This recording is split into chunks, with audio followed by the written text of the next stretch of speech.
Dis-ease becomes disease. How stored emotional pain destroys vitality. Welcome back, I'm Adeline Atlas, 11 times published author, and this is the Inner Child series. Let's get one thing straight. Your body is not broken. Your body is not betraying you. Your body is not the enemy. If you're chronically tired, constantly inflamed, riddled with mysterious symptoms, or dragging yourself through a life that feels like it's happening in slow motion, it's not just physical. It's not just genetic. And it's not just bad luck. It's a soul-level message, a biochemical mirror, a storage system of every unprocessed emotion your inner child wasn't allowed to express. This is what happens when dis-ease is ignored. It becomes disease. What we're talking about here is the collision point between metaphysics and physiology. This is the line where trapped trauma becomes tension, where emotional repression becomes organ dysfunction, where silence becomes sickness. And if no one ever taught you that your emotions live in your body, then let this be the wake-up call. You cannot mentally bypass a nervous system that's carrying childhood grief. You cannot self-discipline your way out of emotional starvation, and you cannot fully heal physically until you start listening to what your body has been trying to say on behalf of the child inside you who was never heard. Let's begin by making this clear. Your emotions are not just moods. They are frequencies. They are biochemical signals. They are energetic charges with physical consequences. Every time you suppress a feeling, that energy doesn't disappear. It gets rerouted into your joints, your gut, your skin, your lungs, your reproductive organs, your immune system, your fascia, your lymph. And over time, if that energy is not metabolized, it becomes distortion. That distortion becomes inflammation. And that inflammation becomes dis-ease that turns into full-blown diagnosis. You've seen it before. Maybe in yourself, maybe in others. The woman who always takes care of everyone else and then gets an autoimmune diagnosis out of nowhere. The high performer with crippling anxiety and chronic migraines. The perfectionist with digestive issues that no specialist can solve. The strong one who suddenly collapses from burnout. These aren't random cases. These are somatic messages. These are bodies crying out from the weight of what the inner child was forced to carry in silence. When your inner child wasn't allowed to feel safe, your nervous system stayed on high alert. It didn't get to rest. It didn't learn safety. It stayed stuck in fight, flight, freeze, or fawn. And the body adapts. It floods with cortisol. It hardens the tissues. It constricts blood flow. It slows down digestion. It suppresses reproductive hormones. It changes brain chemistry. Because in survival mode, the body is not focused on long-term health. It's focused on getting you through another day without emotional collapse. This is why so many chronic illnesses don't respond to surface-level fixes. Because the root is emotional. And often, the root is old. Not recent heartbreak. Not adult stress. But childhood pain that was never discharged. Fear that was never acknowledged. Sadness that was never soothed. Anger that was never allowed. You want to understand your symptoms? Ask what your inner child never got to say. Because every part of your body holds a different message and none of them are random. The throat holds unspoken truth. The gut holds boundary violations. The shoulders hold responsibility that was never yours. The hips hold grief. The chest holds heartbreak. The skin holds rejection. The immune system holds betrayal. The womb holds worthiness. And the nervous system as a whole holds your story. Not the version you tell people. The real one. The one your body remembers, even if your mind doesn't. So when we talk about soul sickness, we're not being poetic. We're being literal. Because soul fragmentation leaves behind physical residue. And when your inner child has been silenced long enough, your vitality starts to wither. You become a high-functioning shell. You might get things done. You might even look successful. But inside, your life force is draining. You're not sick because you're weak. You're sick because your body is brilliant, and it's been protecting you from feeling what your system wasn't equipped to process. And here's the truth most people won't tell you. Healing isn't just about detoxing your body. It's about detoxing your childhood. It's about releasing the rage, grief, fear, and shame that got trapped in your tissues before you even had language for them. You can't cold plunge your way out of suppressed abandonment. You can't biohack your way out of internalized shame. You can't green juice away the effects of emotional repression. These tools help, but they're not enough if the energy underneath is still locked in survival. Let's talk trauma physiology for a moment. When your inner child goes through emotional trauma, whether from neglect, emotional abuse, physical danger, or even just chronic invalidation, the body reacts. The amygdala becomes hyperactive. The hippocampus shrinks. The vagus nerve gets compromised. Your body literally rewires itself to keep you alive, even if that rewiring costs you vitality. That's how smart the system is. But smart doesn't mean sustainable. And eventually, what kept you alive starts keeping you sick. What starts as dis-ease becomes pattern. That pattern becomes condition. And that condition becomes identity. You begin saying things like, I'm just an anxious person, or my digestion is just bad, or I've always had skin issues. But these aren't identities. These are flags. These are unresolved emotional blueprints playing out through biology. These are your body's way of saying, please go back and get her. She's still holding the grief. She's still holding the shame. She's still holding the story we never got to release. If you've been in a cycle of mysterious symptoms, let this reframe everything. You are not a medical mystery. You are not broken. You are a vessel of unprocessed energy that is asking to be moved. The fatigue is real, the symptoms are real, but their origin is emotional, energetic, metaphysical.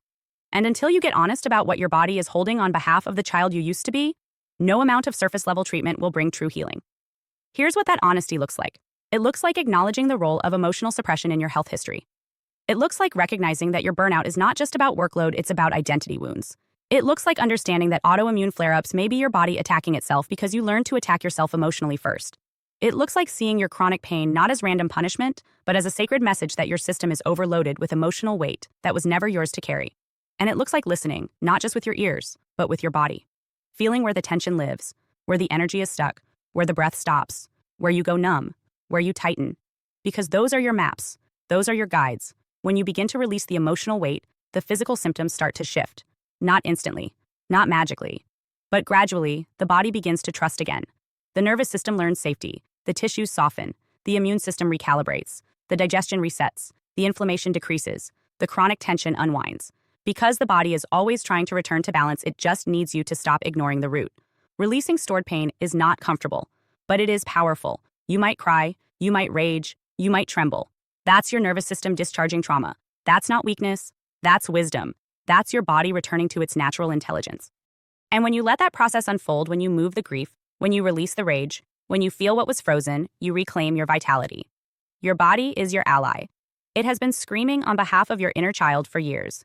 Through migraines, through panic attacks, through flares, through fatigue, through tightness, through tension, through illness, all of it has been a request, not for medication, not for suppression, but for attention, for presence, for truth. So the next time your body gives you a symptom, don't fight it. Ask it, what are you holding that I've refused to feel? What memory, emotion, or story have I silenced? What does my inner child need to express through this pain? And then listen, really listen, because that's where healing begins. You're not sick because you're broken. You're sick because your body has been loyal. It has carried pain for decades. It has held back your tears, your screams, your truth. It has metabolized your silence, and now it's asking you to feel what you've buried, to let it rise, to let it move, to let it go. When you do, something miraculous happens. Vitality begins to return. Not just energy, but radiance. Not just function, but joy. Not just absence of illness, but the presence of life. That's what happens when you heal from the inside out. When you stop managing symptoms and start honoring signals. When you stop calling your pain random and start calling it what it really is. A sacred message from the soul of the child who never got to finish her sentence. This is not about being perfect. It's about being present. It's not about being symptom-free. It's about being emotionally clear. It's not about never feeling pain again. It's about no longer fearing it. Because once you stop fearing the pain, you start unlocking the power underneath it. And that's when healing becomes real. Not just recovery, but resurrection. Not just survival, but vitality. Not just managing dis-ease, but becoming whole. Welcome back.